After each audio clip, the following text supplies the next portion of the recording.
Bro. Is that the gun from Call of Duty? Can I try it? Sure. Yeah.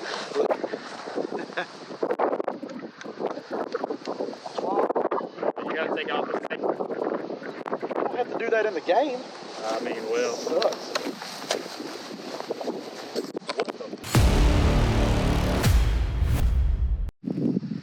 Welcome to Alpha Tactics. Guys, we got a pretty cool one for y'all today. We got a new gun. Check this out. JRA Gallant. Very pretty gun. It's got a fold-out bipod. Pretty sweet. Piston Driven 5.56. It's based on the old Israeli Galils made in the 60s. Pretty much an exact replica, besides, of course, the stamping with the Gallant on it. Awesome gun. I teased it in the short not too long ago, guys. And, again, want to remind y'all, check the Patreon down in the description. Make sure you go look at that. And like the video, subscribe if you can, guys, and really help us out. We appreciate all the support. But yeah, we want to compare this today. We have a Piston Driven 5.56 versus your standard AR DI Direct Impingement Driven 5.56. So this is what we got, guys. We got the Gallant versus the beautiful FN-15. Beautiful AR, direct impingement gas system. Very reliable. Don't get me wrong, both of these rifles are very reliable. I'm a direct impingement AR guy, but I will admit all day long that your piston driven system is gonna be inherently more reliable. So we're gonna try both of them out, maybe run a few drills with two of them.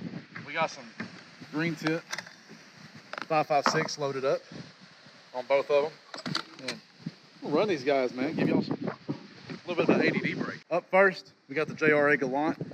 Now this gun's gonna be a little bit nicer to shoot as far as shots, repetitive shots. We got a longer barrel than a standard AR, what the FN has over there with 18-inch barrel on it. But I want you guys to notice something. I want you to watch the recoil, watch how it reacts with my shoulder, and compare the two when we talk about piston driven versus DI.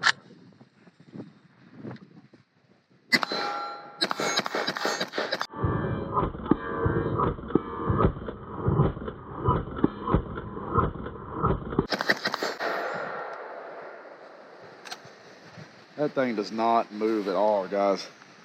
That's actually my first half mag through it. I gotta say, I'm impressed. I'm definitely keeping this one. Let's try out that AR. Up next, the FN-15, your direct impingement system. We got a 16-inch barrel on this with a good, nice 3-prong flash hider up front. A good Vortex 1.6 on it. We're gonna try it out at this steel. And again, guys, I want you to watch the recoil pattern. Watch how it reacts with my shoulder.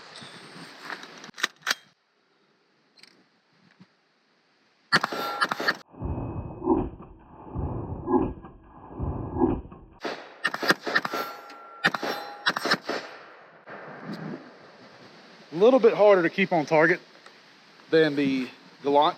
I think that has a lot to do with the operating system. We'll go over that as we talk about it here in just a little bit. But yeah, all in all, man, both rifles are awesome. Probably my favorite AR. It's definitely one that's gonna stay in the collection along with the Gallant. But yeah, I like it, man. Let's do a little bit of talking about it. So as I said, guys, we're gonna go over these rifles today. So starting off, you've got your FN-15 direct impingement system. Now what that means is as your projectile is traveling down your barrel, the gases created by the powder burning off have to escape somewhere. So with direct impingement, you have a hole in the top of your barrel. Sometimes it depends on your gas system, whether it's mid-length, carbine, or however the rifle is set up. But either way, in direct impingement, your gas is going to travel out of a hole in the top of your barrel through what is your gas tube. This is a mid-length gas system. Through your gas tube, and when it hits your bolt here, which I'll try to show you guys, once it hits your bolt, it allows your lugs on your bolt to unlock, and which would force your bolt back with the amount of gas pressure that is in there, will force your bolt back, and then you have a buffer spring inside your tube here that would then force your bolt back forward, loading the next round. Most of your ARs are done like this. It's more of it's a cheaper way to do it, you have a lot of ARs out there for sure that are piston driven too. And pistons, I would sometimes say are better, more reliable. They definitely run a lot cleaner. Your AK, for example, has been around forever, and it's a short stroke piston system. This works a lot of the same way, and we'll talk about that in just a second. But with a lot of your ARs running off that system, they're able to sell them at a much more affordable price. Now, I'm not saying your FN-15, like this one right here, is at a much more affordable price, but it's definitely more affordable than a lot of your high-end piston-driven ARs. So, moving on from that, that would be more of your standard DI setup, 5.56. Both of these guns are chambered in that, of course. We've been talking about that on the video. This one is a JRA Gallant, chambered in 5.56. It's a piston-driven system. So what that means is short stroke piston-driven system. What that means is as your projectile is traveling down the barrel, your gas escapes. But instead of having to travel down the tube to react with your bolt, it reacts with it immediately. You have what looks like a piston from a car engine almost, the end of a long shaft. The gas will push that piston all the way back, reacting with this bolt. And what that does is once it hits that piston, there's enough pressure to push this bolt straight back, and then you have a recoil spring right here behind the bolt. I don't know if you guys can see where I'm pointing. Right here behind the bolt.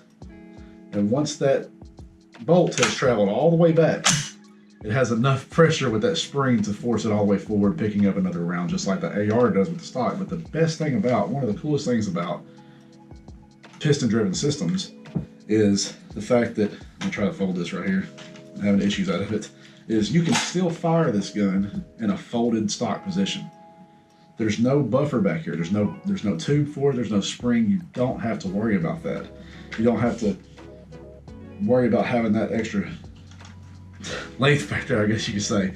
You could have it like this, and if you needed to, without deploying the stock, you could still fire it. You could still recharge it. No problem at all. Your ejection pattern wouldn't change. You don't have to worry about rounds running into your stock, none of that. So that's a lot nicer if you don't have time to deploy your stock. You can set up your standard ARs to do that, but you won't be able to fire it. I think they're making new ways where they make it a lot shorter and you can still fold and fire, but it's not, you're still not as short of a package as you would be with this. Now, of course, this is an 18-inch barrel. This is a little bit different. We've got a bayonet on it, so of course it's got to be a lot longer than what you would have to have. But piston-driven systems are going to run a little bit cleaner. Well, a lot cleaner.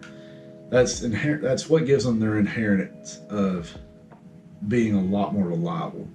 When you're running a suppressor, they run cleaner, so you can run a lot more rounds through it and not worry about a jam like you would with the AR platform or normal standard AR platform with a DI gas system. There's a lot of perks, and I'm kind of destroying myself in the whole argument of AK versus AR because of that reason. And maybe one day, once we get enough Patreon supporters out there, we'll get a piston-driven AR and compare the two.